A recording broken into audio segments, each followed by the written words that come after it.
ஜெபிப்போம். பரிசுத்த பிதாவே, நன்றியோடு நாங்களும் துதிக்கிறோம், ஸ்தோத்திரித்து மகிமைப்படுத்தும் இந்த காலை ஆராதனை வேலைக்காக நன்றி செலுத்துகிறோம். இந்த நாளிலும் சர்வலோகத்திலும் கூடி ஆராதிக்கிற பரிசுத்தவான்களுடைய சபையிலே நீர் எழுந்தருளி நீர் செயல்படுவீராக. நம்முடைய கிருபை வெளிப்படுவதாக, நம்முடைய வல்லமையான வார்த்தைகள் உண்டாவதாக என்று சொல்லி நாங்கள் ஜெபிக்கிறோம். இந்த நாளிலும் இங்கே கூடி வருகிற நம்முடைய பிள்ளைகள் மத்தியிலேயும் நம்முடைய வார்த்தையை கொண்டு நீர் எங்களை ஆற்றுவீராக, தேற்றுவீராக.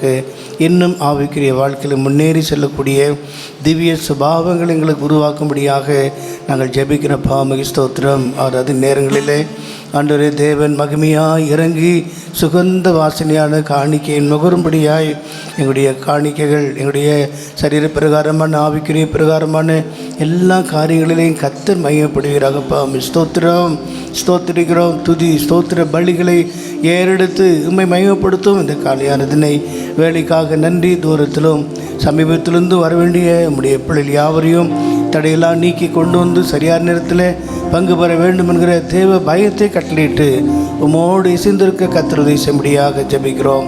வியாதியாய் பலவீனமாய் உம்முடைய சமூகத்தில் வர முடியாமல் இருக்கிற கர்த்தருடைய பிள்ளைகளுக்கு அந்தந்த இடங்களில் உம்முடைய கிருபையை வெளிப்படுத்தி தாரும், வல்லமை விளங்க பண்ணும். தேவ கிருபை தொடரும்படி நான் ஜெபிக்கிறோம். அது என்னுடைய உம்முடைய வார்த்தைகளுக்கு அபிஷேகத்தை தருவீராக. மாத்திரமல்ல பாடல்கள் ஆண்டவரே மகிமைப்படுத்திட்டோம். உம்முடைய வல்லமை விளங்கும் பெட்டியோடு எங்கள் மத்தியிலே நீர் எழுந்தருளுவீராக சொல்லி ஜெபிக்கிறப்பா. ஹல்லேலூயா. உம்முடைய வார்த்தையை கொண்டு எங்களோடு பேசும்படியாக நாங்கள் வேண்டிக் கொள்கிறோம். பாமகி ஸ்தோத்திரம். அது மாத்திரமல்ல ஆராதனைக்கு இறுதியில் ஆண்டு நடக்கக்கூடிய ஞாயிறு பள்ளியும் கூட இந்த ஆண்டிலே விசேஷித்த விதமாய் ஆசீர்வதித்து அநேகர் அதற்கு ஆண்டு விசேஷித்த கிருபையை தருவீராக ஜெபிக்கிறோம். கர்த்தரே பெரியவர், எங்கள் தேவன் பெரியவர், பெரிய காரணி செய்கிறவர் என்ற விசுவாசத்தோடு கூட நம்முடைய கரத்தில் எங்களை அர்ப்பணிக்கிறோம், ஒப்பு கொடுக்கிறோம். இயேசுவின் மூலம் வேண்டிக்கிறோம் பிதாவே. ஆமென், ஆமென். ஹல்லேலூயா. நம்முடைய தேவன் நம்முடைய மத்தியில் வந்து நம்மை ஆசீர்வதிக்கும்படியாக ஆண்டவரை வரவேற்று வாரும் தேவா, வானவ ராஜா, காருண்ய அதிபதியே ஸ்தோத்திரம் என்ற பாடலை பாடி கர்த்தரை மையப்படுத்த போகிறோம். வாரும் தேவா.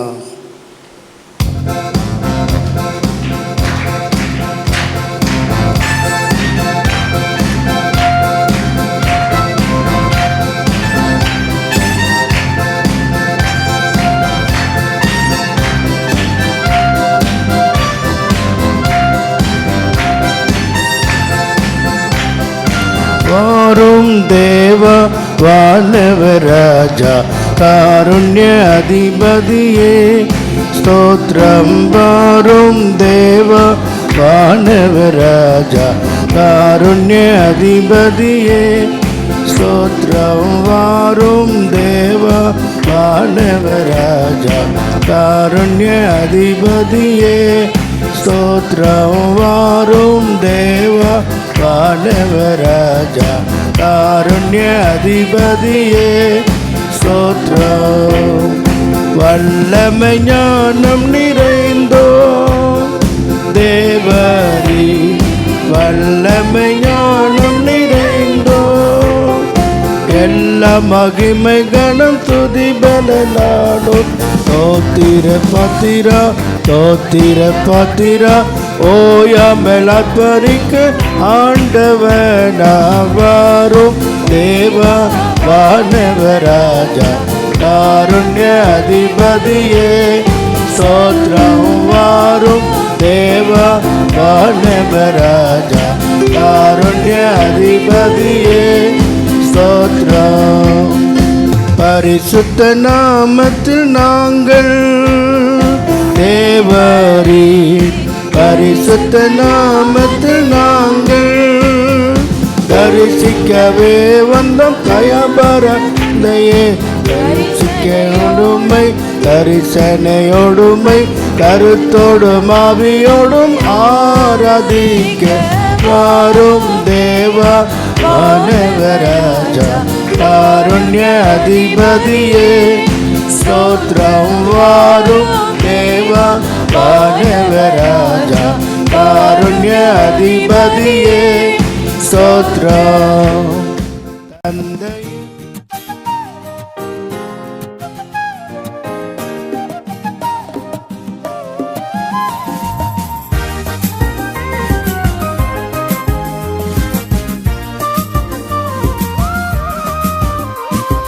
இந்த நாளின் வேத ஆராய்ச்சிக்காக வேத வசனங்களுக்காக 1 தெசலோனிக்கேயர் நிருபங்களிலே நாம் முதலாம் தெசலோனிக்கேயர் 1வது அதிகாரம் 1 முதல் 4 வசனங்களை நாம் முதலாவது வாசிக்க கேட்போம்.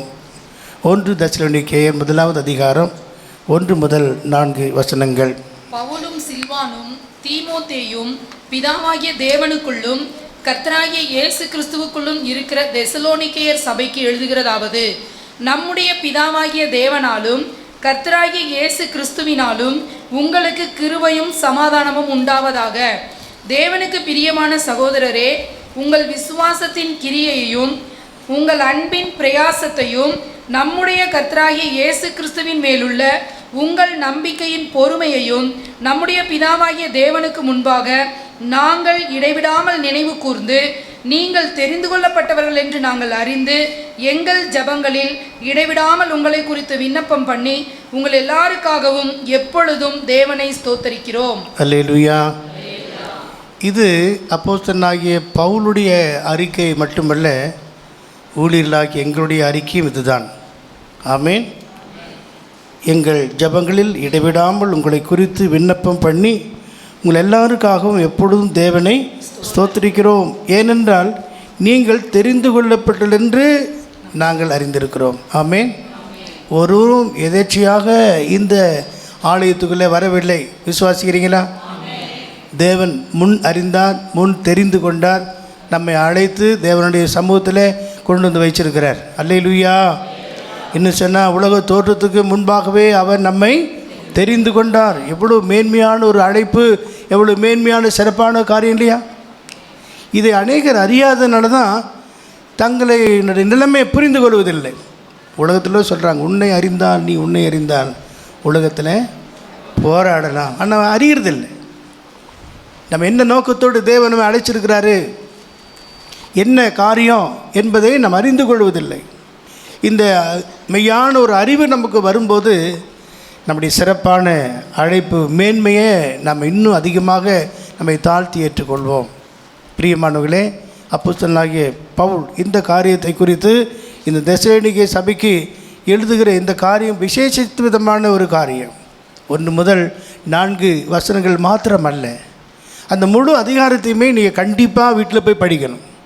முழு அதிகாரத்தையுமே கண்டிப்பாக நீங்கள் போய் வீட்டில் வாசிப்பீர்கள் என்றால் அந்த காரியங்கள்லாம் விசேஷித்த காரியங்கள் அதில் உண்டு. அதாவது ரட்சிப்பு இருக்குது, இயேசுவின் வருகை வரைக்கும் உள்ள காரியமெல்லாம் அதில் இருக்குது. ஆரம்பமும் முடிவும், நம்முடைய விசுவாசத்தின் துவக்கமும் முடிவும் ரட்சிப்பு மட்டுமல்ல, கடைசியாக அந்த வசனத்தை வாசித்தீங்கன்னா அவருடைய வருகையை எதிர்பார்த்து கொண்டிருக்கக்கூடிய காரியமாக இருப்பதை நாம் அறிய முடியும். ஆமேன். காரணம், பவுல் சொல்கிறாரு எங்கள் சுவிசேஷம் என்று. இது யாருடைய சுவிசேஷம்? அந்த உரிமை பாராட்டி சொல்லுகிற அந்த வார்த்தை எங்கள் சுவிசேஷத்தினால இல்லையா? எங்கள் சுவிசேஷமானது ஏதோ ஒரு வசனத்தோட மாத்திரமல்ல, ஏதோ வார்த்தையை சொல்லி பிளஸ் பண்ணுறது மாத்திரமல்ல, அது எப்படி வந்ததாம்? வல்லமையோடும் பரிசுத்த ஆவியோடும் முழு நிச்சயத்தோடும். ஆமேன். ஆமாம். ஆகவேதான் கர்த்தர் ஊழியருடைய வார்த்தைகளை நிலைப்படுத்துகிறார், உறுதிப்படுத்துகிறார், சரிப்படுத்துகிறார், அப்படியே செய்ய வல்லவராக இருக்கிறார். ஆமேன். அல்லேலூயா. இது எங்களுடைய திறமையும் எங்களுடைய காரியமும் அல்ல. தேவன் தம்முடைய சபையை போஷித்து காப்பாற்றக்கூடிய வார்த்தைகளை நமக்கு சொல்லுகிறார். சுய இச்சைகளுக்கு இன்பமாக அநேகர் தங்களுக்கு தெரிந்த, அதாவது போதகளை தெரிந்து கொள்கிறார்கள். ஆனால் ஆண்டவர் சொல்கிறாரு, என்னுடைய இருதயத்துக்கேற்ற மெய்ப்பிரலை நான் உங்களுக்கு தருவேன். என்னுடைய மெய்ப்பிரகளை நான் உங்களுக்கு தருவேன். என்னுடைய இருதயத்துக்கு ஏற்றபடி, என்னுடைய சிந்தைக்கு ஏற்றபடி, என்னுடைய விருப்பத்துக்கு ஏற்றபடி காரியங்களை செய்யக்கூடிய அந்த மெய்ப்பிரர்கள் தான் உங்களை என்ன செய்வாங்க? அறிவோடும் புத்தியோடும் நடத்துவாங்க. ஆமேன். அல்லேலூயா. நான் இந்த சபைக்கு வந்தது எனக்கு ஒரு பெரிய ஸ்லாக்கியம் என்று நான் நினைக்கிறேன். ஆமேன். அல்லேலூயா. தேவன் எங்களை தெரிந்து கொண்ட அந்த நோக்கத்தை நிறைவேற்றுவதற்கு பல தடைகளும் பல போராட்டங்களும் கஷ்டங்களும் இருந்தாலும் கூட ஒரு தேவ நோக்கத்தோடு கூட இந்த சபையில் தேவன் நம்ம வச்சிருக்கிறார். கிருபையால் நிலை நிற்கிறோம். ஆமேன், அல்லேலூயா. எங்கள் சுவிசேஷமானது இல்லையா, எங்கள் சுவிசேஷமானது வசனத்தோட மாத்திரமல்ல. படிங்களேன். எங்கள் சுவிசேஷம் உங்களிடத்தில் வசனத்தோடு மாத்திரமல்ல, எங்கள் சுவிசேஷம் உங்களிடத்தில் வசனத்தோடு மாத்திரமல்ல, வல்லமையோடும் பரிசுத்த ஆவியோடும் முழு நிச்சயத்தோடும் வந்தது. முழு நிச்சயத்தோடும் வந்தது. நீங்கள் அதை விசுவாசிப்பீர் என்றால், அந்த வார்த்தையை நீங்கள் நம்புவீர்கள் என்றால், உங்களுக்குள்ளேயும் இந்த வார்த்தை செயல்படக்கூடியதாக இருக்கும். ஆமேன். ஆமாம். இந்த தெசலோனிக்கேயர்களை பற்றி இன்னும் கீழே நான் வாசிப்போம் என்றால், அகாயாவிலும் அப்புறம் மக்கெதோனியாவிலும் மாதிரிகளாக இருந்தாங்களாம். மாதிரிகளாக இருந்தாங்க. அகாயாவிலும் மக்கெதோனியாவிலும் யார் மாதிரியாக இருந்தாங்க? ஆமாம். இன்றைக்கு சீயோன் சபையார் மாதிரியாக இருக்கீங்களா? எல்லோரும் ஒரு மாதிரியா எப்படி இருக்கிறோம் நம்ம? இந்த தெசலோனிக்கே சபையை குறித்து அப்போஸ்தலர் பவுல் சொல்கிறாரு, மக்கெதோனியாவை பார்க்கலும் அகாயாவில் உள்ள பார்க்கலும் அவங்களெல்லாம் உங்களை பற்றி என்ன சொல்கிறாங்க? மாதிரியானாங்க. ஆமேன். சாட்சி சொல்கிறாங்க இல்லையா? அந்த சாட்சி எங்களுக்கு ஒரு மாதிரியாக இருந்தது. அந்த வார்த்தை எங்களை தேற்றக்கூடியதாக இருந்தது. அந்த காரியங்கள் எங்களை உற்சாகப்படுத்தக்கூடியதாக இருந்ததுன்னு சொல்லி நம்மை பற்றி அப்படி சாட்சி கொடுக்கணுமே. தெசலோனிக்கேயில் சபையை பார்த்து அப்போஸ்தலர் பவுல் சொல்கிறாரு, என்ன சொல்கிறாரு? மக்கெதோனியாவிலும் அகாயாவிலும் உள்ளவர்களுக்கு நீங்கள் மாதிரியாக மாறிவிட்டீர்கள் என்று சொல்கிறார். அது மட்டுமல்ல, 7-8 வசனத்தை வாசித்து பார்த்தால் விசுவாசம் பிரசித்தமாயிற்றாம். படிங்க. இவ்விதமாய் மக்கெதோனியாவிலும் அகாயாவிலும் உள்ள விசுவாசிகள் யாவருக்கும் மாதிரிகள் ஆனீர்கள். எப்படி எனில் உங்களிடத்திலிருந்து கர்த்தருடைய வசனம் மக்கெதோனியாவிலும் அகாயாவிலும் தொனித்ததும் அல்லாமல் நாங்கள் அதை குறித்து ஒன்றும் சொல்ல வேண்டியதா இராதபடிக்கு தேவனை பற்றின உங்கள் விசுவாசம் எங்கும் பிரசித்தமாயிற்று. உங்கள் விசுவாசம் எங்கும் பிரசித்தமாயிற்று. அல்லேலூயா. இப்படி என்னை குறித்தோ உங்களை குறித்தோ உங்களை பற்றி பிரசித்தமாக உங்கள் விசுவாசத்தை குறித்து, உங்கள் நடக்கைகளை குறித்து, சாட்சிகளை ஜீவியத்தை குறித்து அநேகர் உங்களை குறித்து பேசுகிறார்களா? பிரசித்தமாக இருக்கிறதா? மனுஷனுடைய புகழ்ச்சி என்று சொல்வதற்கில்லை, ஆனால் தேவன் அதன் மூலமாய் மகிமைப்பட வேண்டும். ஆமேன், அல்லேலூயா. 6வது வசனத்தில் வாசிக்கிறோம், மிகுந்த உபத்திரம் தான், பாடுகள் தான், ஆனாலும் கர்த்தருடைய வசனத்தை ஏற்றுக்கொண்டாங்களாம். 6வது வசனம், நீங்கள் மிகுந்த உபத்திரத்திலே பரிசுத்தாவின் சந்தோஷத்தோடு, மிகுந்த உபத்திரம் ஒரு பக்கம், அதிலே பரிசுத்தாவின் சந்தோஷம், திருவசனத்தை ஏற்றுக்கொண்டு எங்களையும் கர்த்தரையும் பின்பற்றுகிறவர்களாகி. ஓ, இது இன்னொரு அடுத்த படி. மிகுந்த உபத்திரத்திலும் பரிசுத்தாவியின் சந்தோஷத்தோடு திருவசனத்தை ஏற்றுக்கொண்டு எங்களையும் கர்த்தரையும் பின்பற்றுகிறவர்களாகி. இன்னொரு இடத்துல நான் வாசிக்கிறோம், முதலாவது கர்த்தருக்கும் பின்பு எங்களுக்கும் ஒப்பு கொடுத்தீர்கள் என்று கொரிந்தியர்ல வாசிக்கிறோம். ஆனால் இங்கே சொல்கிறாரு, எங்களுக்கும் ஒப்பு கொடுத்தீங்க, கர்த்தருக்கும் ஒப்பு கொடுத்தீங்க என்று சொல்லி. முதலாம் வசனத்தை வாசித்து பார்த்தீங்கன்னா அங்கே சொல்லப்பட்டிருக்கிறது, நம்முடைய பிதாவாகிய தேவனாலும் கர்த்தராகிய இயேசு கிறிஸ்துவினாலும் உங்களுக்கு கிருபையும் சமாதானமும் உண்டாவதாக. தேவனுக்குள்ளும் கர்த்தராகிய இயேசு கிறிஸ்துவுக்குள்ளும், தேவனுக்குள்ளும் கர்த்தராகிய இயேசு கிறிஸ்துவுக்குள்ளும் இருக்கிற இந்த விசுவாசிகளின் நிலைமையை பார்த்தீங்கன்னா, எங்கள் சுவிசேஷத்தினால தேவ நோக்கம் அவர்கள் நிறைவேறுகிறது என்று பவுல் இவர்களை குறித்து சந்தோஷப்படுகிறதை பார்க்கிறோம். ஆகவே தயவுசெய்து நீங்கள் முதல் அதிகாரம் முழுவதுமாக வீட்டில் நீங்கள் சென்று வாசிப்பீர்கள் என்றால், அங்கே பாவ மன்னிப்பு, ரட்சிப்பின் சந்தோஷம், பரிசுத்தாவினுடைய சந்தோஷம், பாடுகள் மத்தியில் உண்டாகிற ஐக்கியம், விசுவாசிகளுக்கு மாதிரியான அனுபவம், விசுவாசத்தில் மற்றவர்களுக்கு விசேஷித்தமான சாட்சி பிரசித்தம், அது மட்டுமல்ல பழைய வாழ்க்கையாகிய விக்கிரங்களை விட்டு விலகி. 9-10 வசனத்தை படிச்சிருங்களேன்.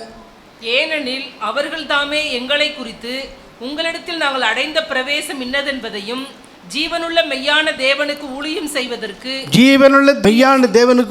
செய்வதற்கு நீங்கள் விக்கிரகங்களை விட்டு தேவனிடத்திற்கு மனம் திரும்பினதையும் அவர் மரித்தோரிலிருந்து எழுப்பினவரும். இங்கே சொல்லப்பட்டிருக்கிறது, விக்கிரகங்களை விட்டு தேவனிடத்திற்கு மனம் திரும்பின. அப்போ விக்கிரகங்களை விட்டு விலக கர்த்தருடைய பிள்ளைங்க ஒப்பு கொடுத்துருக்கீங்களா?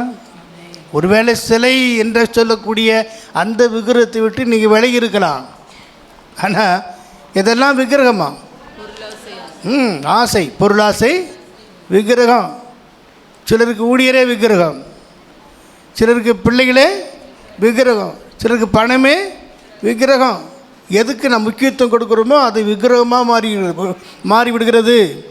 ஆகவே விக்கிரகங்களை விட்டு மனம் திரும்பி ஆண்டவர் இயேசு கிறிஸ்துவை ஏற்றுக்கொண்டீர்கள் என்று சொல்லி அந்த சபையை குறித்து எவ்வளோ மேன்மையாக சொல்கிறார் பாருங்கள். கிராமங்களிலிருந்து வருகிற உங்களுக்குள்ளே இன்னும் அந்த பழைய வாழ்க்கை இருக்கும் என்றால், பாரம்பரியத்துக்கும் உலக பிரகாரமான காரியத்துக்கும் முக்கியத்துவம் கொடுப்பீர்கள் என்றால் வருகையிலே காணப்பட முடியாது. அடுத்த வசனத்தை வாசிக்கலாம். அவர் மரித்தோரிலிருந்து எழுப்பினவரும், ஆண்டவராகிய இயேசு கிறிஸ்து மரித்தோரிலிருந்து எழுப்பினவர், இனிவரும் கோபாக்கினின்று நம்மை நீங்களாக்கி ரட்சிக்கிறவருமாய் இருக்கிற அவருடைய குமாரனாகிய இயேசு பரலோகத்திலிருந்து வருவதை நீங்கள் எதிர்பார்த்து கொண்டிருக்கிறதையும் அறிவிக்கிறார்களே. ஆமேன். ஆண்டவராகிய இயேசு கிறிஸ்துவையே அவங்க என்ன செய்றாங்க? அறிவிக்கிறார்கள். ஆமேன். அப்படி என்றால் இந்த அதிகாரம் மிக முக்கியம். ரட்சிப்பு தொடங்கி நம்முடைய ஆண்டவராகிய இயேசு கிறிஸ்துவின் வருகை வரைக்கும் உள்ள காரியங்களை தெளிவாக போதிக்கிறது. அதற்கு ஆதாரம் அங்கே சொல்லப்பட்டிருக்க அத்தனை வசனங்களும். எவ்வளவு கஷ்டம் பாடுகள் இருந்தாலும் அந்த கஷ்டத்தின் மத்தியிலே பரிசுத்தாவின் சந்தோஷத்தோடு வசனத்தை ஏற்றுக்கொண்டு எங்களையும் கர்த்தரையும் பின்பற்றி சாட்சியுள்ள வாழ்க்கையை வாழ்ந்து விசுவாசத்தில் மற்றவர்களுக்கு மாதிரியாக இருந்தீங்களேன்னு சொல்லி வாழ்த்துறது போல இந்த வார்த்தைகள் நம்முடைய வாழ்க்கையில் நிறைவேற வேண்டும். இந்த அதிகாரத்தில் ஒரு 3 முக்கியமான வார்த்தையை நான் உங்களுக்கு சொல்ல விரும்புகிறேன். ஆமேன். அல்லேலூயா. 3 முக்கியமான வார்த்தை. அது சாதாரணமான வார்த்தை அல்ல, அதோடு கூட சேர்ந்திருக்கிற சில அனுபவங்கள். ஆமேன். அல்லேலூயா. 2வது வசனம். தேவனுக்கு பிரியமான சகோதரரே, தேவனுக்கு பிரியமான சகோதர சகோதரிகளே, உங்கள் விசுவாசத்தின்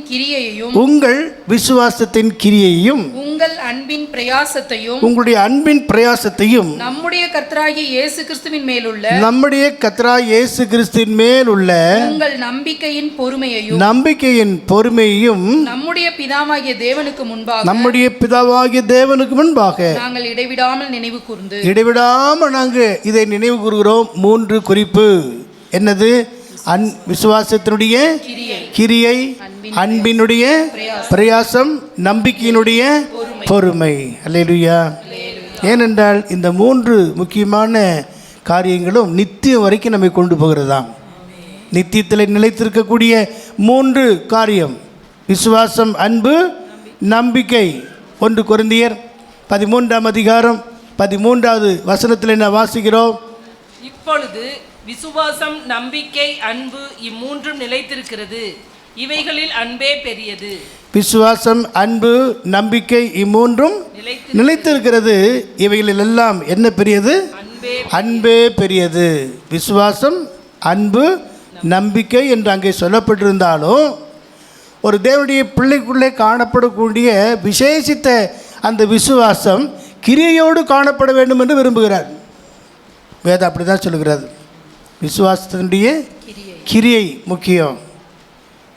தேவனுடைய நாம் மகிமைக்கு எதுவாக இந்த விசுவாசத்தின் கிரியை நமக்குள்ளே இருக்கிறதா? நமக்குள்ளே விசுவாசத்துக்கு ஏற்ற கிரியை இருக்கிறதா?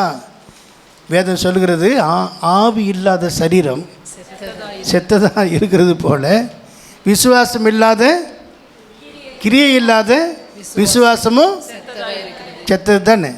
அதனால தான் சொல்கிறாங்க, நீதிமான் விசுவாசத்தினால் பிழைப்பான், இல்லாவிட்டால் சாவான். அப்படி தானே?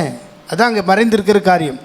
நீதிமான் விசுவாசத்தினால் பிழைப்பான், நீதிமான் விசுவாசத்தினால் பிழைப்பான் என்று ரோமர் 1:17 எபிரேயர் 10:38 இப்படி நான் வாசிக்கிறோம். விசுவாசத்தினால் நீதிமான் பிழைப்பான் என்று.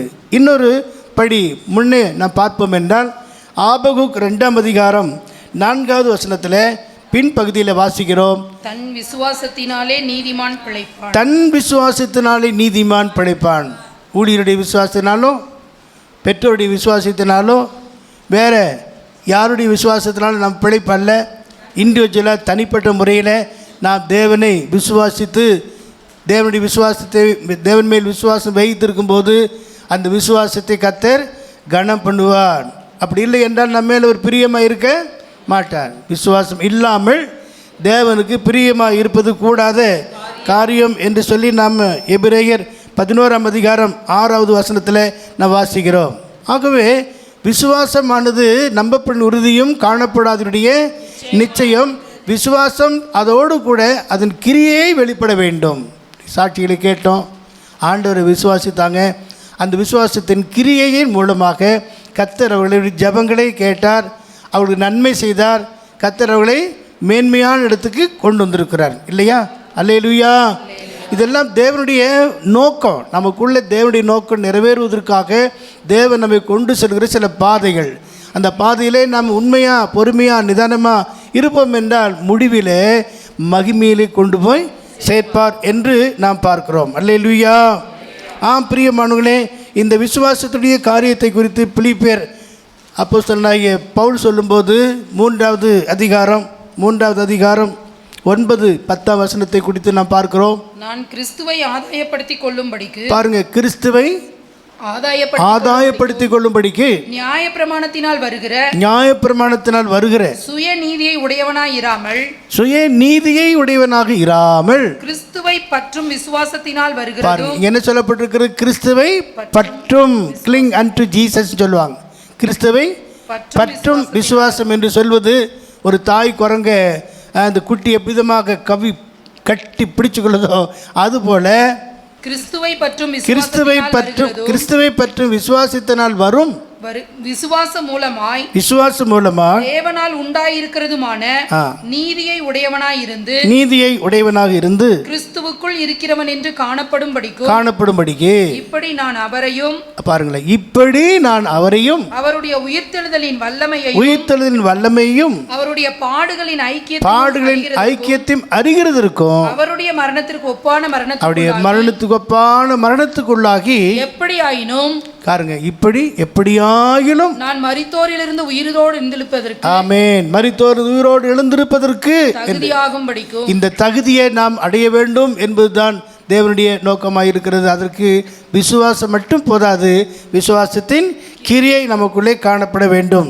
ஆரம்பத்தில் நாம் வாசிக்கும்போது நாம் தேவனுடைய வார்த்தையை விசுவாசிக்கிறோம், தேவகுமாரனை விசுவாசிக்கிறோம். அவருடைய நாமத்தின் மேல் விசுவாசம் உள்ளவர்களாக அவரை ஏற்றுக்கொண்டில் எத்தனை பேரோ அத்தனை பேரும் தேவனுடைய பிள்ளைகளாகும்படிக்கு அதிகாரத்தை தந்திருக்கிறார். அது ஆரம்பம்.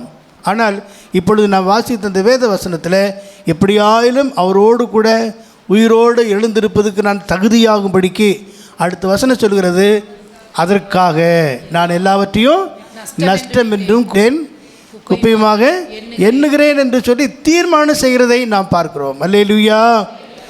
இந்த விசுவாசத்தினுடைய கிரியை குறித்து பழைய ஏற்பாட்டின் காலத்தில் நாம் ஒரு சகோதரியை குறித்து நாம் பார்க்க போகிறோம். எபிரேயர் நிருபம் 11வது அதிகாரம் 31வது வசனத்தில் பார்ப்போம் என்றால், அவருடைய விசுவாசத்தின் கிரியை தான் அந்த அழிவிலிருந்து அவள் தப்புவிக்கப்பட்டதை நாம் பார்க்கிறோம். 11:31. விசுவாசத்தினாலே ராகாப் என்னும் வேசி வேவுக்காரரை சமாதானத்தோடு ஏற்றுக்கொண்டு கீழ்ப்படியாதவர்களோடு கூட சேதமாகாதிருந்தால். இந்த சகோதரி ராகாபுடைய விஷயத்தை குறித்து நீங்கள் யோசுவாவின் புஸ்தகம் 2வது அதிகாரத்தில் நீங்கள் பார்ப்பீர்கள் என்றால், யோசுவா 2 வேவுகாரரை அந்த எரிகோவுக்கு அனுப்பி அவங்களை வேவு பார்க்கும்படியாக சென்றபோது அந்த 2 பேரும் எங்கே போய் சேர்ந்தாங்க?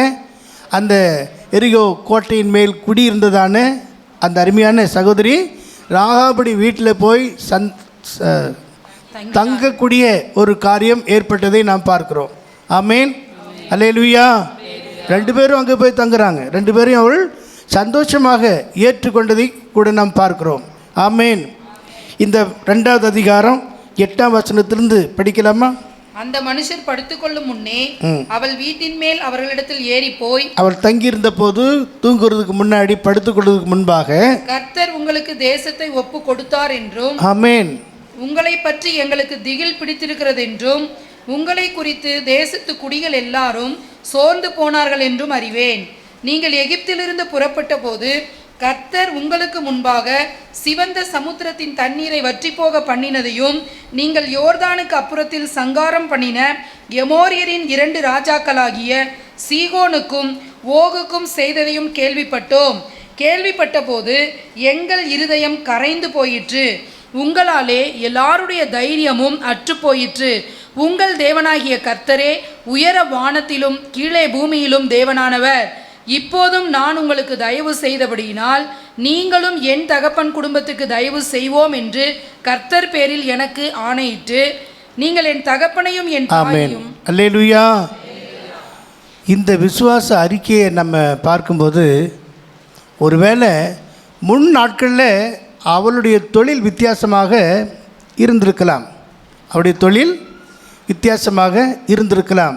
ஆனால் இங்கே 2 பேரை ஒரே நேரத்தில் அவள் ஏற்றுக்கொண்டு அவர்களிடத்தில் அறிக்கைப்படுகிற இந்த விசுவாசமுள்ள வார்த்தை, விசுவாசமுள்ள வார்த்தை அறிக்கை எவ்வளவு மேன்மையானது இருக்கு பாருங்கள்.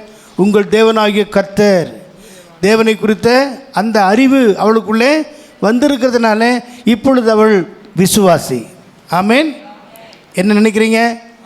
அந்த விசுவாசம் அவளுக்கு இருந்தது நிமித்தமாகத்தான் 2 பேரை ஒரே சமயத்தில் ஏற்றுக்கொண்டு இந்த அறிக்கை செய்கிறதை நாம் பார்க்கிறோம். 8ஆம் வசனத்தின் ஆரம்பத்தை பாருங்கள். அவர்கள் படுத்துக்கிறதுக்கு முன்னாடி அங்கே சென்று அந்த மனுஷர் படுத்துக்கொள்ளும் முன்னே அவள் வீட்டின் மேல் அவர்களிடத்தில் ஏறி போய் கர்த்தர் உங்களுக்கு தேசத்தை ஒப்பு கொடுத்தார் என்றும் அந்த அறிக்கை எவ்வளவு நேர்த்தியா அருமையா உள்ள காரியத்தை நாம் பார்க்கிறோம். இந்த அறிக்கையின் நிமித்தமாக அவள் ஒரு பழைய ஜீவியம் செய்யவில்லை.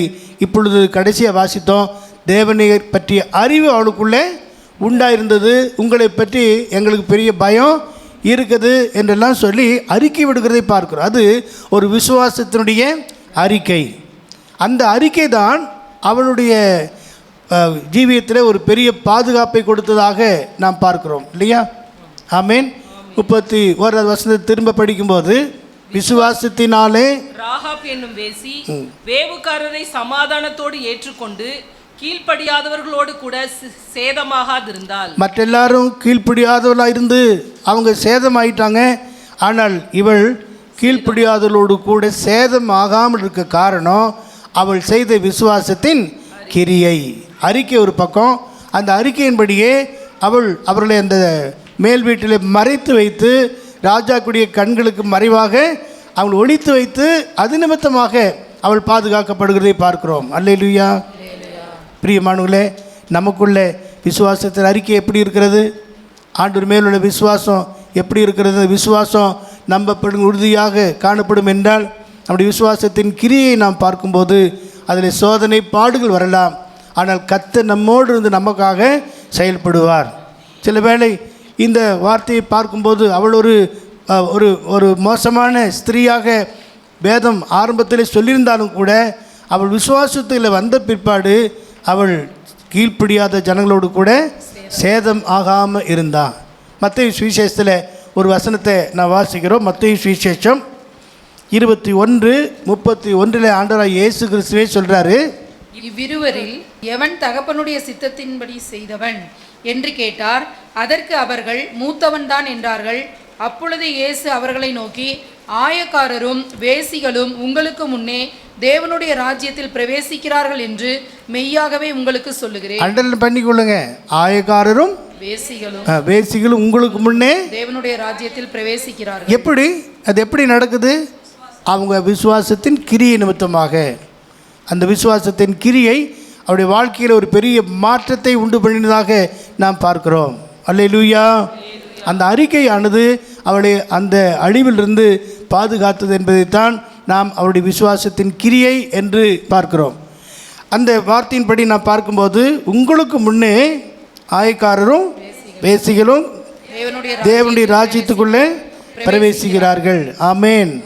விசுவாசத்துக்கு ஒரு கிரியை உண்டாயிருந்தது நிமித்தமாக அவள் பாதுகாக்கப்பட்டாள். இன்றைக்கும் விசுவாச ஜீவியம் செய்கிறோம் என்று சொல்லி ஊழியர்களும் சொல்கிறாங்க. சில விசுவாசிகள் சொல்கிறாங்க, ஆண்டவர் நம்பி விசுவாசத்துக்குள்ளே வந்திருக்கிறோம், கர்த்தர் எங்களுக்கு தேவைகளை சந்திக்க வேண்டும் என்று ஜெபித்து கொண்டிருப்பீங்க. ஆனால் உங்கள் விசுவாசத்துடைய கிரியை உங்களுக்கு பலன் கொடுத்துருக்கிறதா? அப்படிப்பட்ட ஒரு நம்பிக்கை இல்லாவிட்டால் நாம் அவிசுவாசத்துக்கு இடம் கொடுத்து தேவனை விட்டு பின்வாங்கி போகக்கூடிய சூழ்நிலை வந்துவிடும். ஆமேன். நிறைய தனிப்பட்ட ஊழியர்களுடைய காரியத்தை நாங்கள் பார்க்கும்போது அவர் வரும்போதே சொல்லுவாங்க, நாங்கள் விசுவாசத்தில் ஜீவிக்கிறோம் என்று சொல்லுவாங்க. ஆனால் அவருடைய கிரியை, விசுவாசத்துக்கு ஏற்ற கிரியை காணப்படுகிறது இல்லாதனால அவங்க இன்னும் போக போக பலவீனமாக தான் போகிறாங்க. ஆனால் ஆண்டவருடைய கிருபையினால் நாங்கள் சொல்ல முடியும், எங்கள் விசுவாசத்தை கர்த்தர் கனப்படுத்தினார். ஆமேன். எங்கள் வீடுகள் இருக்கிற தோசை கல், சப்பாத்தி கட்டை, குக்கரு, அப்புறம் ஒவ்வொரு பொருளும் விசுவாசத்தில் வந்ததுன்னு தான் நான் சொல்ல முடியும். ஆமேன். சித்தூரில் வாங்கின ஒரு பொருள் இன்னும் இருக்குது. அது ஒரு காது உடஞ்சி போச்சு அந்த வானலில், அதை இன்னும் வச்சுட்டே இருக்காங்க. ஏன் இல்லாமல் அல்ல, ஆண்டவர் நமக்கு கொடுத்ததை நாம் பாதுகாக்கணும் என்கிற இந்த விசுவாசத்தினால. பணம் மட்டுமல்ல, பொருள் மட்டுமல்ல, எங்களுடைய வாழ்க்கையில் உண்டாகிற ஒவ்வொரு காரியத்தையும் விசுவாசத்தினால்தான் நாங்கள் பிழைத்து கொண்டிருக்கிறோம் என்று சாட்சி கொடுக்க முடியும். ஆமேன். அப்போது அந்த விசுவாசம் கிரியை இல்லை என்று சொன்னால் நாம் இந்த உலகத்தில் ஜீவிக்கவே முடியாது. இங்கே நாம் வாசித்தோம், விசுவாசத்தினாலே ராகாப் என்ற அந்த சகோதரி என்ன செய்தாங்க? கீழ்ப்படியாதலோடு கூட சேதமாகாது இருந்தாங்க. ஆகவே ஊழியமானாலும் நம்முடைய பழக்க வழக்கமான ஜீவியம் என்றாலும் விசுவாசத்திலே காக்கப்பட வேண்டும். நான் சொல்லுவேன், பென்ஷன் வாங்கி ஊழியம் செய்கிறது கூட அது விசுவாசம் என்று என்னால் சொல்கிறதுக்கு இல்லை. ஆமாம், அது பென்ஷன் வருது அல்லது ஒரு தொகை அவங்க வந்து கொண்டிருக்கு, அது நிமித்தம் அதை நம்பி ஊழியம் செய்கிறது அல்ல. ஒன்றுமே இல்லாமையினால சிஸ்டர் சொன்னாங்க, ஆபிரகாமை ஒருவனாக அழைத்து விசுவாசத்தினால் எல்லாத்தையும் விட்டுட்டு வந்தான் இல்லையா? தான் புறப்பட்டு போகிற இடம் இன்னதென்று அறியாமல் புறப்பட்டு போன அந்த ஆபிரகாமை ஒருவனாக அழைத்து அவன் சந்ததியை எவ்வளோ மேன்மையாக வைத்தார். அதுபோல தான் நம்முடைய விசுவாசத்தை கர்த்தர் கனம் பண்ணுகிறவராக இருக்கிறார். அல்லேலூயா. 1 கொரிந்தியர் 9ஆம் அதிகாரத்தை நீ வாசித்து பார்த்தீங்கன்னா அங்கே 9ஆம் அதிகாரம் 7வது வசனம், எவன் தன் சொந்த பணத்தை செலவழித்து தண்டிலே சேவகம் பண்ணுவான், எவன் திராட்சை தோட்டத்தை உண்டாக்கி அதில் கனியில் ருசியாதிருப்பான், எவன் மந்தையை மேய்த்து அதன் பாலை சாப்பிடாதிருப்பான். அது எங்களுக்கு உள்ள ஒரு உரிமை. ஆடு மேய்த்தால் பால் கிடைக்கும், வஸ்திரம் கிடைக்கும். 11ஆம் வசனம், நாங்கள் உங்களுக்கு ஞான நன்மைகளை விதைத்திருக்க, நாங்கள் உங்களுக்கு ஞான நன்மைகளை விதைத்திருக்க உங்கள் சரீர நன்மைகளை அறுத்தால் அது பெரிய காரியமா? அது பெரிய காரியமா? 13ஆம் வசனம் கூட, ஆசாரிய ஊழியம் செய்கிறவர்கள் தேவாலயத்திற்குரியவைகளில் புசிக்கிறார்கள் என்றும் பலிபீடத்தை அடுத்து பணிவிடை செய்கிறவர்களுக்கு பலிபீடத்தில் உள்ளவைகளில் பங்கு உண்டென்றும் அறியீர்களா? அந்த பங்கு தான் எங்களுக்கு கர்த்தர் நடத்தி கொண்டிருக்கிறார். உடைய நாங்கள் வேற எதையும் நம்பி ஊழியம் செய்கிறதுக்கு ஒப்பு கொடுக்கவில்லை என்பதை நீங்கள் அறிந்து கொள்ள வேண்டும். அதனால தான் பவுல் சொல்றாரு, எங்கள் சுவிசேஷத்துக்காக, எங்களுடைய சுவிசேஷம் எங்களோடும் என்னோடும் கர்த்தரோடு நீங்கள் என்ன செய்கிறீங்க? கீழ்ப்படிந்திருக்கிறீங்க, ஒப்பு கொடுத்துருக்கீங்கன்னு சொல்லி இந்த தெசலோனிக்கே சபையை குறித்து அவர் பாராட்டுகிற காரியத்தை நாம் பார்க்கிறோம். அல்லேலூயா. அது மட்டுமல்ல, லூக்கா சுவிசேஷத்தில் பேதுரு இயேசுவிடத்தில் வந்தபோது அவன் சொல்கிறான், எல்லாவற்றையும் நாங்கள் விட்டுட்டு வந்தோமே, எங்களுக்கு என்ன கிடைக்கும் என்று சொன்னபோது ஒன்றும் குறைவில்லாதபடி எதை விட்டோமோ அதை 100 மடங்காக கர்த்தர் தரக்கூடியவராக இருந்தார் என்பதை நாம் பார்க்கிறோம். ஆகவே விசுவாசத்தினுடைய காரியத்தை நாம் பார்க்கும்போது அது கர்த்தர் தம்முடைய நோக்கத்தை நமக்குள்ளே நிறைவேற்றக்கூடியதாக இருக்கும். நம்முடைய வாழ்க்கையில் விசுவாசத்தின் கிரியை காணப்பட வேண்டும். 10ஆம் அதிகாரம் 38ஆம் வசனத்தில் பார்க்கிறோம், விசுவாசத்தினாலே நீதிமான் பிழைப்பான், பின்வாங்கி போவானானால் அவன் மேல் என் ஆத்துமா பிரியமாயிராது. பின்வாங்கி போவானானால் அவன் மேல் என் ஆத்துமா பிரியமாயிராது. அப்போ பின்வாங்கி போகாதபடிக்கு விசுவாசத்தில் உறுதியாக இருக்கும்போது நம்முடைய வாழ்க்கையில் தேவ கிரியை நமக்குள்ளே தொடரும். 11ஆம் அதிகாரம் 39 முதல் வாசித்து பார்ப்பீர் என்றால், இந்த புதிய ஏற்பாட்டு காலத்திலே கர்த்தர் நம்மை விசேஷித்த விதமாக தெரிந்திருக்கிறார். 39-40 இவர்கள் எல்லாரும் விசுவாசத்தினாலே நற்சாட்சி பெற்றும், விசுவாசத்தின் அட்டவணையை குறித்து 11ஆம் அதிகாரத்தில் முழுதும் வாசிக்கிறோம். இப்போ சொல்றாரு, இவர்கள் எல்லாரும் விசுவாசத்தினாலே நற்சாட்சி பெற்றும் வாக்குத்தத்தம் பண்ணப்பட்டதை அடையாமல் போனார்கள். அவர்கள் நம்மையல்லாமல் பூரணராகாதபடிக்கு விசேஷித்த நன்மையானதொன்றை தேவன் நமக்கென்று முன்னதாக நியமித்தார். அல்லேலூயா. நமக்கு தேவன் விசேஷித்த நன்மையானதொன்றை முன்னதாகவே ஏற்படுத்தி இருக்கிறார் என்று சொல்வது கர்த்தர் நம்மை அழைத்திருக்கிறது விசேஷம், விசேஷித்த ஒரு அனுபவம் என்பதை நாம் மறந்து விடாதபடிக்கு நமக்குள்ளே விசுவாசத்தின் கிரியை காணப்பட வேண்டும் என்று கர்த்தர் எதிர்பார்க்கிறார். ரெண்டாவது நாம் பார்க்கிறோம் அன்பின் பிரயாசம். அன்பு இருக்கும், ஆனால் அன்புக்கேற்ற பிரயாசம் சிலருக்கு இருக்காது. சிலருக்கு பக்தி இருக்கும், சிலருக்கு புத்தி இருக்காது சொல்கிறாங்களே, அது போல் அன்பு இருந்தால் அந்த அன்பினுடைய பிரயாசத்தை வெளிப்படுத்த வேண்டும், அதுக்கேற்ற கிரியையை வெளிப்படுத்த வேண்டும். இதற்கு நாம் உதாரணமாக எடுத்துக்கொள்வோம் என்றால் ரூத்தினுடைய புஸ்தகத்தில் நாம் பார்க்கிறோம். ரூத் 2ஆம் அதிகாரம் 12வது வசனம் சொல்கிறது, உன் செய்கைக்கு தக்க பலனை கர்த்தர் உனக்கு கட்டளையிடுவாராக. உன் செய்கைக்கு தக்க பலனை கர்த்தர் உனக்கு கட்டளையிடுவாராக. இஸ்ரவேலின் தேவனாகிய கர்த்தருடைய செட்டைகளின் கீழ் அடைக்கலமாய் வந்த உனக்கு அவராலே நிறைவான பலன் கிடைப்பதாக என்றான். அல்லேலூயா. ரூத்து ஒரு பிரஜாதி பெண், மோவாபிய தேசத்திலிருந்து வந்த அருமையான அந்த ரூத்தை குறித்து நாம் பார்க்கிறோம். உன் செய்கைக்கு தக்க பலனை கர்த்தர் உனக்கு கட்டளையிடுவாராக. இஸ்ரவேலின் தேவனாகிய கர்த்தருடைய செட்டையின் கீழ் அடைக்கலமாய் வந்த உனக்கு அவரால் நிறைவான பலன் கிடைப்பதாக. அப்படி என்றால் நம்முடைய அன்பின் பிரயாசத்துக்கு ஏற்றபடிதான் கர்த்தர் நம்மை ஆசீர்வதிப்பார். இங்கே நாம் வாசிக்கிறோம், செய்கித்தக்க பலனை கர்த்தர் உனக்கு கட்டளையிடுவாராக. இஸ்ரவேலின் தேவனாகிய கர்த்தருடைய செட்டையின் கீழ் அடைக்கலமாய் வந்து உனக்கு அவரால் நிறைவான பலன் கிடைக்கும். நிறைவான பலன், குறைவில்லாமல் ஆசீர்வாதத்தை தேவன் தந்து கொண்டே இருப்பார். ஆமேன். அதனால தான் எபிரேயர் 6:10 நாம் வாசிக்கிறோம், உங்கள் பிரயாசங்களை மறந்து விடுவதற்கு தேவன் அநீதியுள்ள தேவன் அல்ல. ஏனென்றால் உங்கள் கிரியையையும் நீங்கள் பரிசுத்தவான்களுக்கு ஊழியம் செய்ததினாலும் செய்து வருகிறதினாலும் தமது நாமத்திற்காக காண்பித்த அன்புள்ள பிரயாசத்தையும் மறந்து விடுகிறதற்கு தேவன் அநீதி உள்ளவர் அல்லவே. அன்புள்ள அந்த பிரயாசத்தை தேவன் மறந்து விடுகிறதுக்கு அநீதியுள்ள தேவன் அல்ல. அப்படி என்றால் நாம் அன்பின் பிரயாசங்களை செய்யும்போது, கிரியை செய்யும்போது, அன்பினால் நாம் பிரயாசப்பட்டு காரியங்களை நடத்தும்போது அதுக்கேற்ற பிரதிபலனை கர்த்தர் நிச்சயமாக தருவார். ஒருபோதும் இயேசுவே சொன்னார், இந்த சிறியரில் எதை செய்கிறீர்கள் அதை ஒரு கலசம் தண்ணீர் கொடுத்தாலும் அதுக்கு பிரதிபலன். அப்படி என்றால் தேவனுடைய வார்த்தை எவ்வளவு தெளிவாக சொல்கிறது, நம்முடைய அன்பு பிரயாசத்தோடு காணப்பட வேண்டும் என்பது தேவன் எதிர்பார்க்கிறார். நம்ம ரூத்தின் புஸ்தகத்தில் ரூத்தினுடைய காரியத்தை பார்க்கும்போது நியாயாதிபதிகளின் நாட்களில் நடந்த சம்பவம். நியாயாதிபதி நாட்களில் எலிமெலேக்கு, நகோமி இவங்க 2 பேரும் பஞ்சம் ஏற்பட்ட போது அங்கே மோவாப் தேசத்துக்கு போனாங்க. மக்லோன், கிளியோன் என்கிற 2 சகோதரர்கள், 2 பிள்ளைங்க.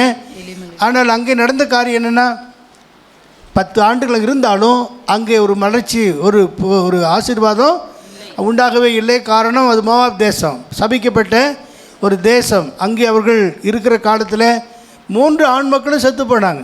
தகப்பன் இறந்து போனார், 2 ஆண் பிள்ளைகளும் இறந்து போனாங்க. வேதனையோடு, துக்கத்தோடு, கண்ணீரோடு இருந்த அந்த நாட்கள் 2 மருமக்களும் மாமியாரை பின்பற்றி கொஞ்சம் தூரம் வந்தாங்க.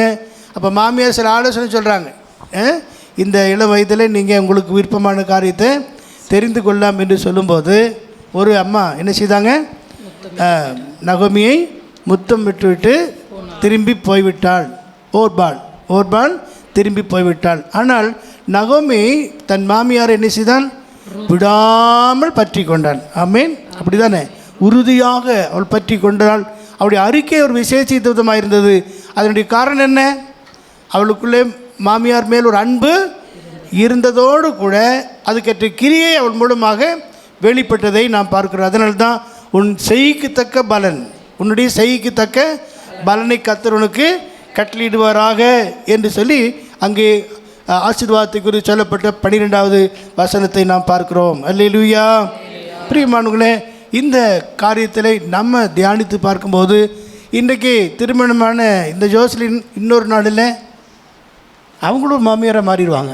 இன்னொரு நாளில் இப்போ மாமியார் அவங்களுக்கு இருக்காங்க, இவங்களும் இன்னொரு நாளில் மாமியார் ஆவாங்க. அதை நினச்சி என்ன செய்யணும், இப்பொழுது மாமியாருக்கு ஆமாம் சேவை செய்யணும் என்கிற ஒரு நியமம் இருக்கிறது. அவங்களுக்கு மட்டுமல்ல, யாராக இருந்தாலும் சரி தங்களுடைய மாமியார் என்ன செய்யணும், நேசிக்கணும். அவங்களை என்ன செய்யக்கூடாது, கைவிடக்கூடாது, தள்ளிவிடக்கூடாது, ஒதுக்கிவிடக்கூடாது.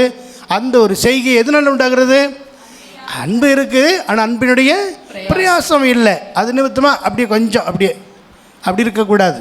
அப்போது நீங்கள் என்ன செய்யணும், அன்பின் பிரயாசம் என்று சொல்லும்போது ரூத்தை நீங்கள் முன் வைத்து மாமியாரை விடாமல் என்ன செய்யணும், பற்றி கடைசி வரைக்கும் காக்க கடமைப்பட்டு இருக்கிறோம். அல்லேலூயா.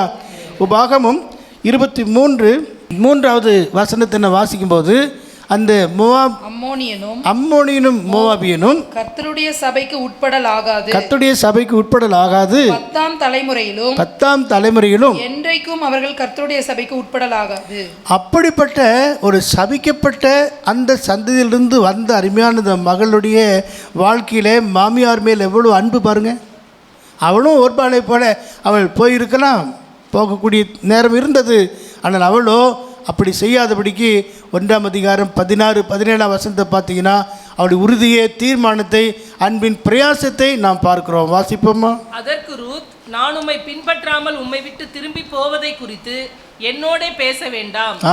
திட்டமா முதல்ல சொல்லியாச்சு, நான் மட்டும் திரும்பி போறதுக்கு என்னோட பேச வேண்டாம். நீர் போகும் இடத்திற்கு நானும் வருவேன். நீர் போகும் இடத்துக்கு நானும் வருவேன். நீர் தங்கும் இடத்திலே நானும் நீ தங்கும் இடத்தில் நானும் தங்குவேன். உம்முடைய ஜனம் என்னுடைய ஜனம், உம்முடைய தேவன் என்னுடைய தேவன். நீர் மரணமடையும் இடத்தில் நானும் மரணமடைந்து அங்கே அடக்கம் பண்ணப்படுவேன். நீ அடக்கம் பண்ற இடத்துல நான் என்னை அடக்கம் பண்ணணும். மரணமே இல்லாமல் வேறொன்றும் உம்மை விட்டு என்னை பிரித்தால் கர்த்தர் அதற்கு சரியாகவும் அதற்கு அதிகமாகவும் எனக்கு செய்ய கடவர் என்றார். எவ்வளவு உறுதியான அன்பின் பிரயாசம் பாருங்கள். உம்மை விட்டு திரும்பி போவதை குறித்து நீ என்ன செய்யக்கூடாது, என்னோட பேசக்கூடாது. எவ்வளோ அருமையான தீர்மானம். இந்த ரூத்தின் புஸ்தகத்தை நீங்கள் முழுதும் வாசித்து பார்த்தீங்கன்னா விளக்கங்கள் கொடுத்து எழுதியிருக்கிறாங்க. அதில் அந்த அன்பின் பிரயாசம் முழுதுமாக வெளிப்படுகிறது. தாழ்மையும் தூய்மையும் தலைப்பு, தாழ்மையும் தூய்மையும் என்ற தலைப்பில் நிறைய காரியங்கள் அருமையான இந்த ரூத்தின் வாழ்க்கையில் அவளுக்கு இருந்த அந்த அன்பின் பிரயாசம் அந்த சந்ததியிலேயே இயேசு பிறக்க வைத்தார். ஆமேன். 4 அதிகாரம் தான் இருக்குது, ஆனால் மிக சிறப்பான மேன்மையான காரியம் அங்கே காணப்படுகிறதை நாம் பார்க்கிறோம். ஆகவே நம்மளுக்கு வாழ்க்கையில் அன்பின் பிரயாசம் நமக்குள்ளே எப்போதும் காணப்பட கடமைப்பட்டு இருக்கிறோம். ஆமேன். அல்லேலூயா. அன்புக்கு ஒரு பிரயாசம். யாக்கோப்பு ஆதியாகமம் 29ஆம் அதிகாரத்தில் யாக்கோப்பின் வாழ்க்கையில் அவனுக்குள்ள அன்பின் பிரயாச நிமித்தமாக இன்னும் 7 ஆண்டுகள் அவன் வேலை செய்கிறான். காரணம் என்ன? அவளை நேசித்தபடினால அன்பின் பிரயாசம் பாருங்க. அன்பின் பிரயாசத்தினால 7 வருஷம் 29-20. அந்தபடியே யாக்கோபு ராகேலுக்காக 7 வருஷம் வேலை செய்தான். அவள் பேரில் இருந்த பிரியத்தினாலே, சரி போதும், அவள் பேர் இருக்கிற பிரியத்தினால அன்பின் பிரயாசத்தினால 7 ஆண்டுகள் அவள் வேலை செய்தான் என்றெல்லாம் நாம் பார்க்க. 27ஆம் வசனம் என்ன இருக்கு? இவளுடைய 7 நாளை நிறைவேற்று, அவளையும் உனக்கு தருவேன். இன்னொரு 7 நாளும் கூட. ஆமென். அவளுக்காகவும் நீ இன்னும் 7 வருஷம் என்னிடத்தில் வேலை. இப்படியாக அந்த அந்த அன்பினுடைய பிரயாசம் அவனுக்கு இருந்தது நிமித்தமாகத்தான் அவன் அற்புதமான இந்த நாட்கள் ஏதோ ரொம்ப சீக்கிரம் முடிஞ்சு விடுகிறதை நாம் அந்த வசனத்தை படிங்க. அந்த வருஷங்கள் அவனுக்கு கொஞ்ச நாளாக தோன்றினது. அல்லேலூயா. அந்த நேரங்கள் நமக்கு கொஞ்ச நேரமாக தெரியணும். எந்த நேரம்? ஆலயத்து புறப்பட்டு வருகிற நேரம். அன்பு இருக்கும் என்றால், அன்பின் பிரயாசம் இருக்கும் என்றால், இவ்வளோ தூரம் எப்படி போகிறதுன்ற அல்ல, தூரத்தை கணக்கிடாதபடிக்கு நாம் அன்பின் பிரயாசத்தோடு கூட. நான் கொஞ்ச நாள் விசுவாசியாக இருந்த நாட்களில் சைக்கிளில் பிரயாணம் பண்ணி 25 கிலோமீட்டர் எங்கள் ஊர்லேருந்து ஈரோடுக்கு சபைக்கு போவேன். எதுக்காக? அன்பினுடைய பிரயாசம், அந்த முயற்சி, வாஞ்ச, விருப்பம், ஏக்கம். எப்படியாயிலும் குறிக்கப்பட்ட நேரத்தில் அங்கே போய் பாய் போடணும், அங்கே ஊழியம் செய்யணும். அதுதான் என்னுடைய காரியமாக இருந்தது. நாங்கள் போய் உட்காந்து சாப்பிட்டு போகலை, ஊழியம் செய்தோம். ஊழியத்துக்கு வராதுக்கு முன்னே ஊழியம் செய்யக்கூடிய அந்த வாஞ்சியை கர்த்தர் தந்தார். அல்லேலூயா. அன்பின் பிரயாசத்தை பாருங்கள். யாக்கோப்பு அன்பின் பிரயாசத்தினால அந்த நேசித்த மனைவிக்காக எவ்வளோ வருஷங்கள் பாடுபடுகிறார் பாருங்களேன். அது மட்டுமல்ல, மகதலேனா ரமணியா 7 பிசாசுகள் ஓட்டிய இயேசுவே, மரியாளை நேசித்த அன்பால் நிரப்பின கிருபை வேண்டும் நாதா, இயேசுவே திவ்ய கிருபை வேண்டும் நாதா. 7 பிசாசுகள் ஓட்டின அந்த மரியாள், மகதலேனா மரியாள் கல்லறைக்கு ஓடி போகிறார் இல்லையா? மத்தேயு சுவிசேஷம் தான் பார்க்குறோம். யோவான் 20:1 வசனம். வாரத்தின் முதல் நாள் காலையில் அதிக இருட்டோட மகதலேனா மரியாள் அதிகாலையில் அதிக இருட்டோட கல்லறை இடத்துல ஓடி போகிறதை நாம் பார்க்கிறோம். எப்படி இந்த அன்பு வந்தது? எனக்கு என்னுடைய பிசாசின் கிரியில் என்னை விடுவித்தாரே என்கிற அந்த அவர் மேல் உள்ள அந்த அன்பு. ஆமேன். ஆமாம், உண்மையாகவே சபையை, ஊழியர்களை நாம் நேசிப்போம் என்றால் அதுக்கு நேரமே கணக்கிடப்பட முடியாத காரியமாக இருக்கும். அப்படிப்பட்ட ஒரு அன்பின் பிரயாசம் நமக்குள் இருக்க வேண்டும் என்று தேவன் விரும்புகிறார். இதெல்லாம் யாருக்குள்ளே இருந்தது? அந்த தெசலோனிக்கே சபைக்குள் இருந்த காரியமாக நாம் பார்க்கிறோம். விசுவாசத்தின் கிரியை, அன்பின் பிரயாசம், மூன்றாவது நம்பிக்கையின் பொறுமை. அல்லேலூயா. ஆமாம், நம்பிக்கையின் பொறுமை என்று சொல்வதற்கு ஒரே ஒரு வசனம் புதிய ஏற்பாட்டில் சொல்லப்பட்டிருக்கிறது இல்லையா? யாக்கோப்பு நிருபம் 5:11. இதோ பொறுமையா இருக்கிறவர்களை பாக்கியவான்கள் என்கிறோமே, யோபின் பொறுமையை குறித்து கேள்விப்பட்டிருக்கிறீர்கள். யோபின் பொறுமையை குறித்து கேள்விப்பட்டிருக்கிறீர்கள். கர்த்தருடைய செயலின் முடிவையும் கண்டிருக்கிறீர்கள். ஆமா, கர்த்தர் மிகுந்த உருக்கமும் இரக்கமும் உள்ளவராய் இருக்கிறார். மிகுந்த இரக்கமும் உருக்கம் உள்ளவராக இருக்கிறார். அல்லேலூயா. பார்த்தீங்களா, அந்த யோபினுடைய வாழ்க்கையில் அவன் கர்த்தர் மேல் வைத்த அந்த நம்பிக்கை வீண் போகவே இல்லை. உறுதியான ஒரு நம்பிக்கை யோபுக்குள்ளே காணப்பட்டது. ஆகவேதான் என் மீட்பர் உயிரோடு இருக்கிறார் என்று சொல்லி அறிக்கையிடுகிறதெல்லாம் நாம் பார்க்கிறோம். அது யோபை குறித்து சொல்லப்பட்டிருக்கிற காரியம் இங்கே யோபனுடைய பொறுமையை குறித்து என்று நாம் படித்தோம். இப்போ படிக்கிறோம் 7-8 வசனங்கள். இப்படி இருக்க சகோதரரே, கர்த்தர் வருமளவும் நீடிய பொறுமையாயிருங்கள். இதோ பயிரிடுகிறவன் பூமியின் நற்பலனை அடைய வேண்டும் என்று முன்மாறியும் பின்மாறியும் வருமளவும் நீடிய பொறுமையோட காத்திருக்கிறான். ஆமென். நீங்களும் நீடிய பொறுமையோடு இருந்து உங்கள் இருதயங்களை ஸ்திரப்படுத்துங்கள். பொறுமையினால் உங்கள் ஆத்துமாவை காத்துக்கொள்ளுங்கள். லூக்காவிலே வாசிக்கிறோம். ஆகவே இங்கே நாம் பார்க்கிறோம் யோபினுடைய பொறுமை, நீடிய பொறுமை. அல்லேலூயா. ஆமாம், அந்த யோபினுடைய ஒரு சிறப்பான அறிக்கை நம்ம யோபின் புஸ்தகம் 13ஆம் அதிகாரம் 15வது வசனத்தில் வாசிக்கும்போது, நீர் என்ன செய்யணும்? என்னை கொன்று போட்டாலும் அவர் மேல் நம்பிக்கையாக இருப்பேன். உங்கள் வார்த்தை அப்படி வருமா? சில குடும்பங்களில் சண்டை வரும்போது, ஏன் என்னை இப்படி சித்திரவதை பண்ணுகிற, நீ என்னை கொன்று போடு, என்னைய நீயே அடித்து கொண்டு போடுன்னு சொல்லி அம்மா சண்டை போடுவாங்க. சிலர்லாம் கிராமங்கள் அப்படிலாம் இருக்குது. இங்கே யோபு சொல்கிறாரு, அவர் என்னை கொன்று போட்டாலும் அவர் மேல் நம்பிக்கையாக இருப்பேன். எவ்வளோ நம்பிக்கை பாருங்க. இது சாதாரணமான நம்பிக்கை இல்லை, நம்பிக்கையின் பொறுமை. ஆகவே தான் நம்முடைய நம்பிக்கை என்ன செய்யாது? வீண் போகாது. யோபை குறித்து நாம் படிக்கிறோம் அந்த நம்பிக்கையின் பொறுமை என்று சொல்லி. ஆகவே வேதம் சொல்லுகிறபடி நம்ம வாழ்க்கையில் எவ்வளவு போராட்டங்கள், பிரச்சனைகள் வந்தாலும் கூட யோபை நாம் நினைத்து பார்க்க வேண்டும்.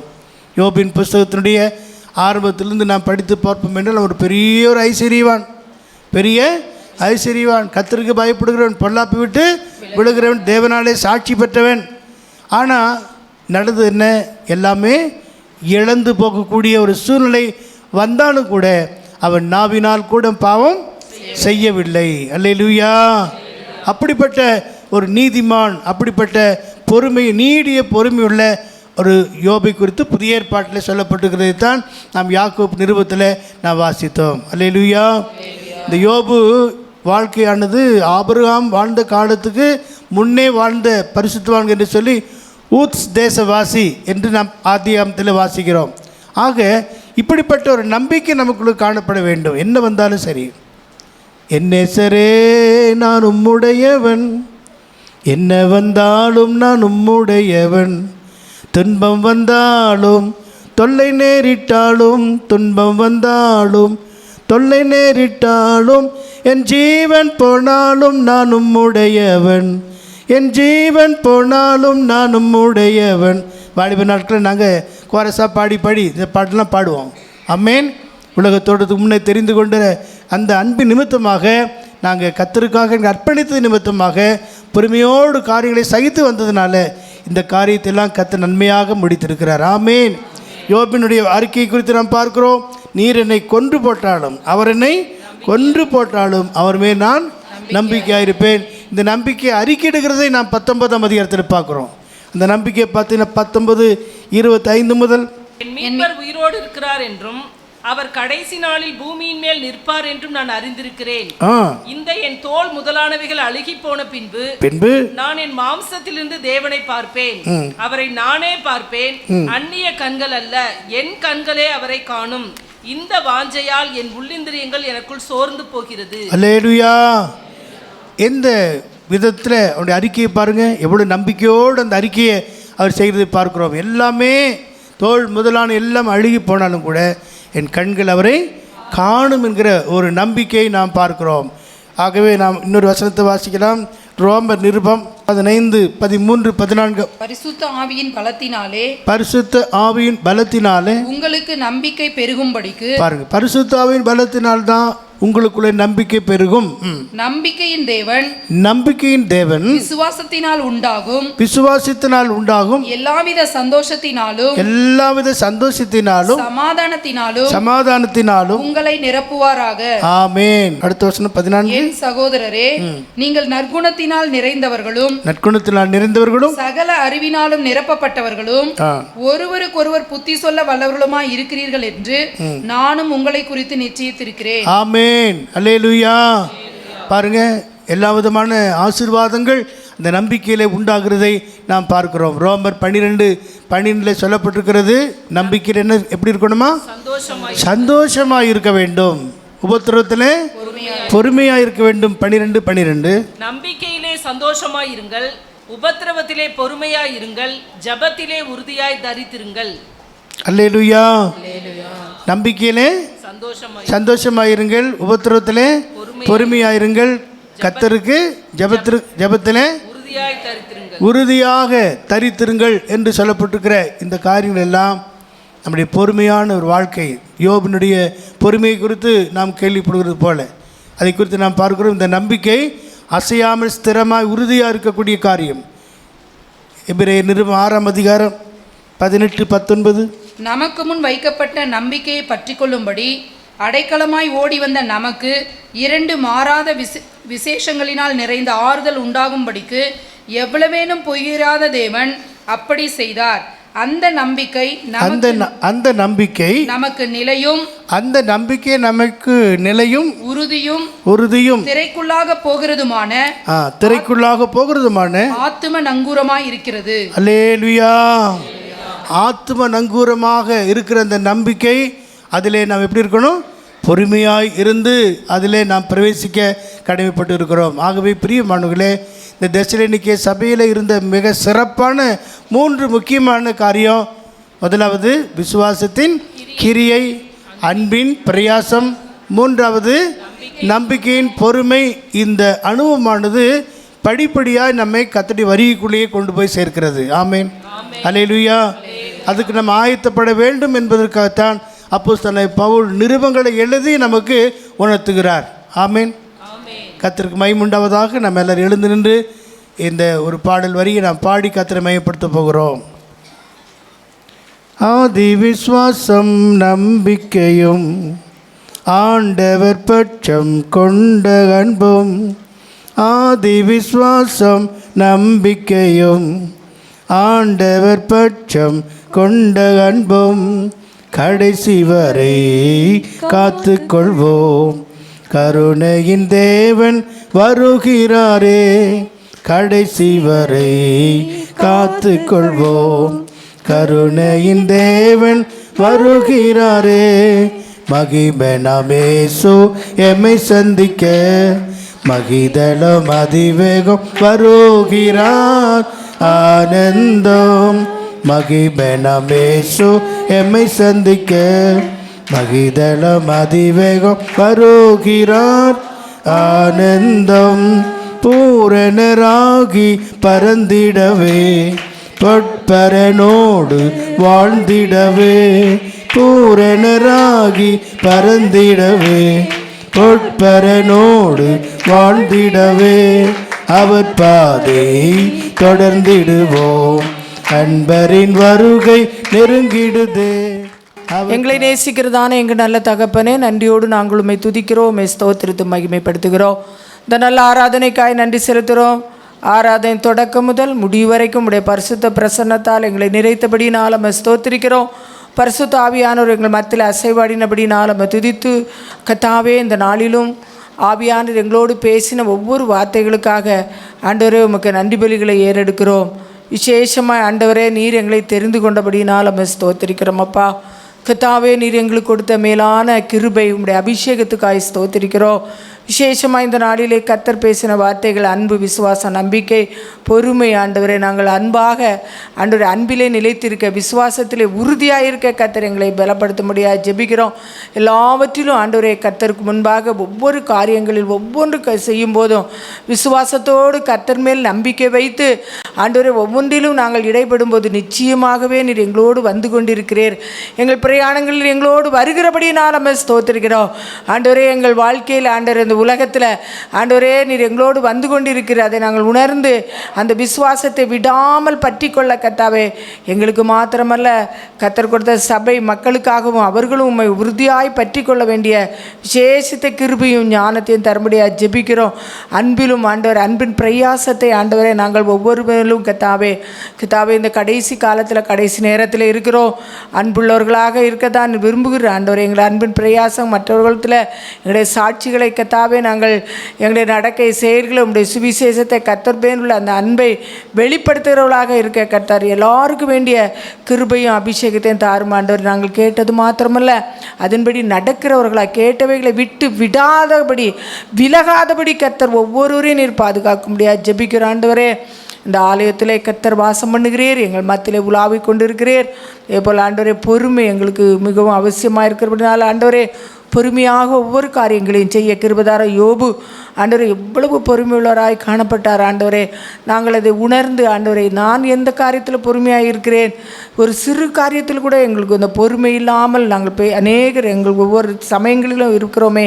ஆண்டவரே அவருடைய பொறுமைகளை நாங்கள் பார்க்கும்போது ஆண்டவரே எங்களுடைய வாழ்க்கையில் நாங்களும் அதே வழியில் நடந்து என் தேவனே பொறுமையோடு இருந்து எப்பேற்பட்ட சோதனைகள், பாடுகள், கஷ்டம் வந்தாலும் கர்த்தர் மேல் நம்பிக்கையாயிருந்து பொறுமையோடு நீர் எங்களுக்கு வைத்திருக்க அந்த பந்தய பொருளை பெற்றுக்கொள்ள ஓட தேவன் எங்களுக்கு கிருபைதாரும், சபைக்கு கிருபைதாரும், ஜனங்களுக்கு கிருபைதாரும்.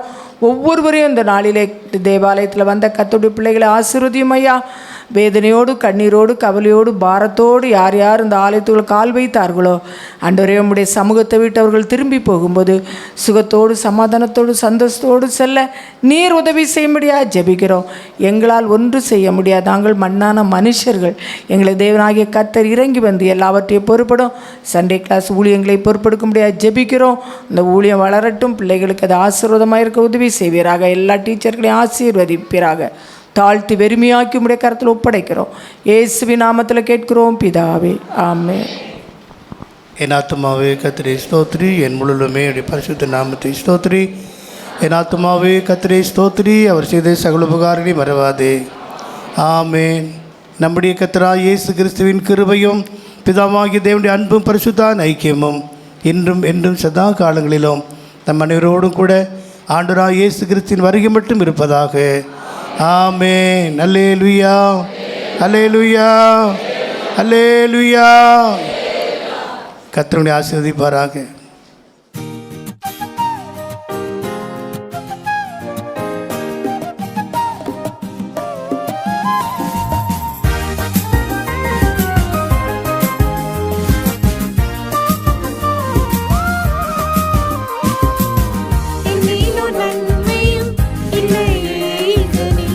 எல்லாம் கிருபை அல்லவோ.